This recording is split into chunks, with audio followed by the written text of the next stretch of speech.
We're joined by Stephen Schwartz. Stephen is Chief Asia Economist for BBVA. Stephen, what is the impact in this part of the world? Well, I think the impact isn't going to be a direct one, but more the secondary effects of the heightened risk aversion that we've seen bouts of, and it may tend at the margin to accelerate this diversification of central bank reserves away from U.S. dollar-denominated assets, and particularly treasuries, but that's something that's been going on anyway. We knew that this debt ceiling was going to be reached, didn't we, here? Is it all a storm in a teacup?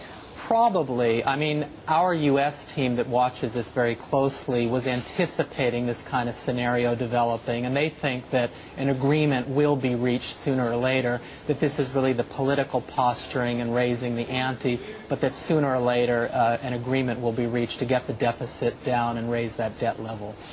Let's talk about the growth momentum here in Asia. Do you see any signs of it slacking with, of course, the spectre of inflation rearing its head and borrowing costs rising? Right. Rish, we just put out our updated quarterly Asia outlook, and we noted that growth indicators are likely to show some moderating trends in the second quarter. First quarter was absolutely spectacular, with GDP growth surprising way to the upside, but we see two headwinds in addition to the financial tensions: rising oil prices, they still remain elevated, and also the impact of the fallout from Japan's earthquake. That's going to show up in the data in the second quarter. Are we getting second-round effects from the inflation yet? We're starting to see that. I mean, central banks have continued with their monetary tightening. We think all of this is going to act to moderate growth, but in a healthy way, because we're still flagging the risks of overheating as the predominant risk across the region.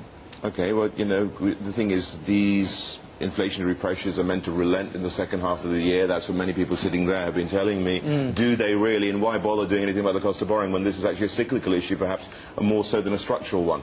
Well, I think one of the reasons inflation may ease in the second half of the year is the expectation that commodities and food prices are going to come off. But some of it is building in the impact of that monetary tightening, which only hits with a lag. So we expect more monetary tightening, and our own view of inflation easing is based on further monetary tightening and further currency appreciation in the region.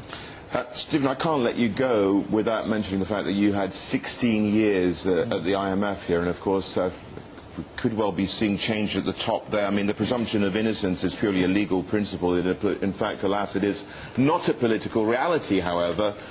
Is he gone, effectively, Dominique Strauss-Kahn, and who replaces him? Well, I can't say what's going to happen, naturally, but it is a stunning turn of events. It's hitting the IMF very hard, the morale, just at a time when they were so central at these discussions. But I have every confidence that the day-to-day business of the IMF is going to continue. A very dedicated and deep staff there will keep things going. Well, you know, what are the dangers? Some people are warning that at these debt negotiations taking place, that the IMF could be sidelined.